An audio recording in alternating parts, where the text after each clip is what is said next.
Vamos a ver hoy un poquito la figura de Abraham. Abraham es considerado el padre de la fe, padre de los creyentes. Vamos a explicar por qué. En primer lugar, decir que Abraham eh, vive en un pueblo llamado Ur de Caldea, al sur de lo que hoy sería Irak, muy cerquita del Golfo Pérsico. Su nombre real es Abram. Cuando tiene la llamada de Dios, Dios va a cambiar su nombre por el de Abraham. Dios hace una promesa a Abraham. La promesa consiste en que va a hacer de él un pueblo numeroso, va a ser padre de una gran nación y de muchas naciones a la vez, y va a reunir a una humanidad dispersa en un único pueblo, que es el pueblo de Dios. Tenemos que tener en cuenta que Abraham es descendiente de aquel Noé del arca de la que ya habíamos hablado en su momento. Dios le invita a Abraham a dejar su pueblo, a dejar Ur de Caldea y a ponerse en camino. Abraham es un nómada, tiene sus rebaños, viaja con su familia, algo típico en aquellos días y en aquellos momentos. Así que Abraham recoge su ganado, recoge toda su seguridad, recoge toda su familia y se pone en camino sin saber muy bien en qué dirección caminar. La dirección va a ser hacia la tierra prometida de Dios, la tierra de Canaán en aquel momento. Bueno, nos podemos imaginar que la figura de Abraham es una figura de dejarse llevar por Dios y hacer lo que Dios quiere. Sí y no. Vamos a ver un caso en el que Abraham pues no le es fiel a Dios. Abraham baja a Egipto y antes de entrar en Egipto habla con su mujer Sara, que era muy bella, muy hermosa, y entonces le dice, mira, vamos a ir a una tierra desconocida en la que los hombres se pueden enamorar de ti. Entonces, si se enamoran de ti, lo más seguro es que a mí, que soy tu marido, me maten para poder quedarse contigo. Entonces, lo que vamos a hacer es, vamos a decir que tú no eres mi esposa, vamos a decir que tú eres mi hermana, de tal manera que si alguien, alguno de estos hombres se enamora de ti, por lo menos yo no voy a morir, ¿vale? Y así es. Da la casualidad de que el faraón de Egipto se enamora de Sara y la pretende tomar como esposa. Pero el faraón descubre el engaño, tiene una especie de revelación, en aquellos momentos las revelaciones eran a través de sueños, y entonces descubre el engaño, descubre que no es la hermana de Abraham, sino que es su esposa. Y entonces el faraón expulsa a Abraham por el engaño, lo lanza fuera de Egipto y lo echa de Egipto. Como podéis ver, Abraham duda. Si no tuviera miedo, si no hubiera dudado de que Dios va a estar siempre con él no hubiera hecho este engaño. Por lo tanto, Abraham duda y por eso hace el engaño. La segunda duda de Abraham es que pasa el tiempo, van pasando los años, y no nace el hijo esperado, el hijo prometido por Dios, ¿vale? No se va cumpliendo de momento la promesa de Dios. Y esto también le crea a Abraham una serie de dudas. Y sobre todo también le crea una serie de dudas a Sara.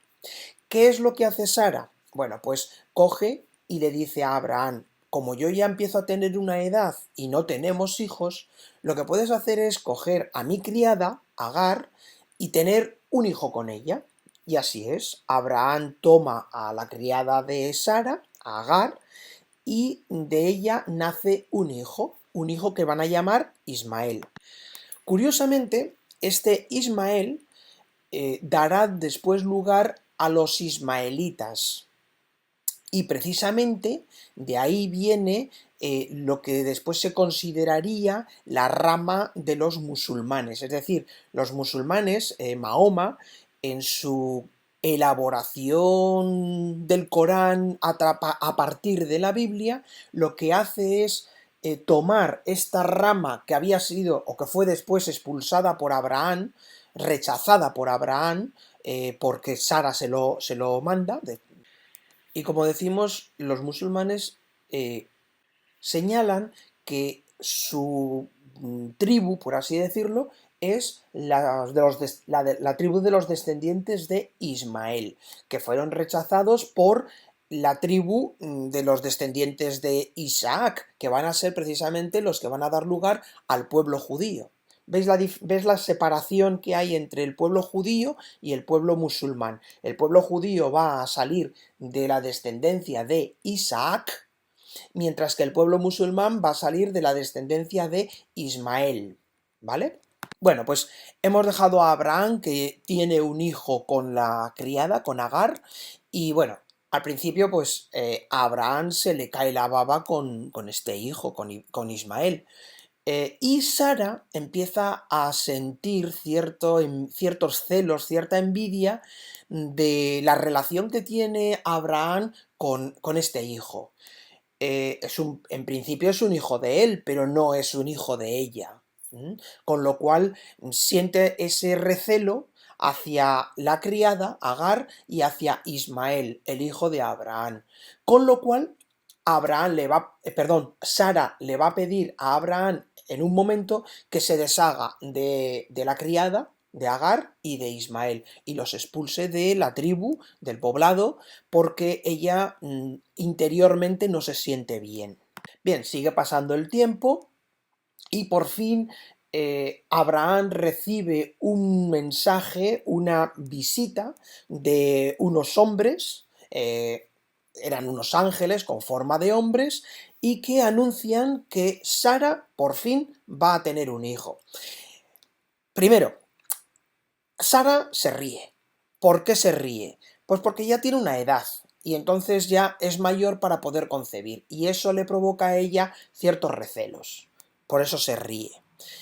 Segundo, las edades en aquellos tiempos no se medían como ahora. Tened en cuenta, ya lo explicamos también la semana pasada, que ellos se regían por unos ciclos lunares, es decir, no tenían el calendario solar que tenemos nosotros, sino que tenían un calendario lunar.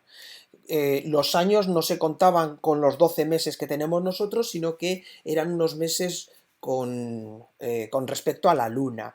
Posiblemente Abraham en aquellos tiempos pues tuviese unos, vamos a poner 40, 35, 40 años, que normalmente era la media de vida de aquella población.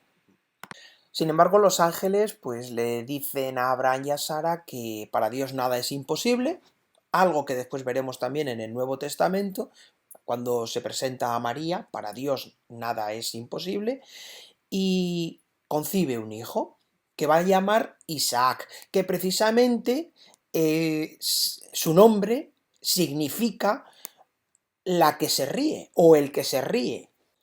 Ahora sí, ahora ya tenemos a Abraham con su propio hijo, Isaac, fruto de su mujer, Sara. A partir de aquí se va a cumplir la profecía o se va a cumplir la promesa de Dios. Va a crearse un pueblo numeroso, va a dar origen Isaac al pueblo de los judíos, al pueblo elegido. Por otra parte, va a dar origen a través de Ismael a otro pueblo que va a ser la religión musulmana, el pueblo de los musulmanes. Y a partir del pueblo judío nosotros vamos a ver que nace otro pueblo, otra religión, que es el cristiano. ¿Veis? Esa es un poco la esfera en la que Dios le dice a Abraham: vas a ser el padre de la fe, el padre de los creyentes. Tres religiones con un mismo origen. Bien, pasa el tiempo y Dios va a poner la última prueba a Abraham. Le va a decir en un sueño: Abraham, coge a tu hijo, llévalo al monte y sacrifícalo, entrégamelo. Abraham ya no tiene dudas, entonces ha visto cómo Dios mm, ha cumplido la promesa, y coge a su hijo, suben al monte y bueno, pues prepara lo que es el altar para hacer la ofrenda, y cuando llega el momento de hacer la ofrenda, su mismo hijo le dice: padre, no hemos traído carnero, no hemos traído algo que ofrecerle a Dios. Y entonces Abraham le ata a su hijo, le dice: no te preocupes, la ofrenda eres tú, le ata a su hijo, lo pone sobre el altar y en el momento en que va a prender el fuego del altar, aparece un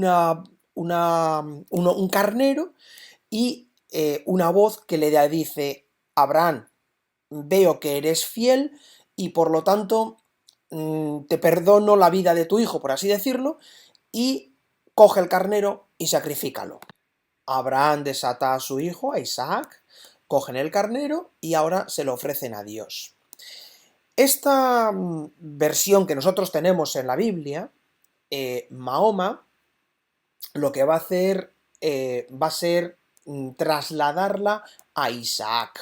Y esto es lo que celebran los musulmanes, la fiesta del borrego que llamamos, el Eid el-Kebir. Ellos lo desarrollan o lo celebran no con Isaac, que no es el primogénito, no es el primer hijo de Abraham, sino con Ismael. O sea, para ellos es Ismael el que es sacrificado por Abraham, no Isaac. Tened en cuenta que Mahoma, cuando desarrolla el Islam, lo hace a partir de textos de la Biblia que él redacta o reelabora adaptándolos a esa religión que él está elaborando. Bien, como podéis ver, Abraham va a ser el padre de la fe, el padre de las tres grandes religiones, del judaísmo, del cristianismo y del islam. A partir de aquí van a empezar a surgir los grandes patriarcas, que son los padres del pueblo de Israel. Ya con Noé ya teníamos también ahí algún patriarca, ¿vale? Pero sobre todo van a empezar a surgir a partir de Abraham. Abraham, su hijo Isaac, hijo de Isaac será después Jacob, que también tiene su historia, que si nos diese tiempo, pues intentaríamos explicar también un poquito la historia de Jacob. La historia o la descendencia de Jacob sería Moisés, a través de José que va a Egipto, Moisés que es el que libera al pueblo, lo saca de Egipto a través de las 12 plagas y se ponen otra vez en marcha en dirección hacia el pueblo prometido, la tierra prometida, ya entrando en la tierra prometida con Josué. Moisés no entra en la tierra prometida, sino que es Josué. Y a partir de ahí ya la instalación en la tierra prometida, surgen unas figuras nuevas que van a ser una especie de jueces, como una especie de ministros que dirigen el pueblo, y estos jueces, el último juez, va a dar lugar ya a una monarquía. Monarquía que van a ser con el rey Esaú, el rey David, el rey más importante del pueblo de Israel, que va a hacer del pueblo de Israel un pueblo fuerte, un pueblo poderoso, y su hijo Salomón, que va a destacar por la sabiduría, por su sabiduría. Las 12 tribus de Israel o los 12 pequeños reinos de Israel que van a surgir precisamente a partir de Jacob, van a estar reunidos en un único rey, que va a ser en este caso pues David o Salomón. No quiero hacer más largo esta catequesis de hoy. Si me diese tiempo, intentaría explicaros lo que sería la segunda parte de esta catequesis, que sería desde Isaac hasta los profetas, y ya terminaríamos todo lo que es la revelación de Dios en el Antiguo Testamento, la revelación de Dios al pueblo de Israel.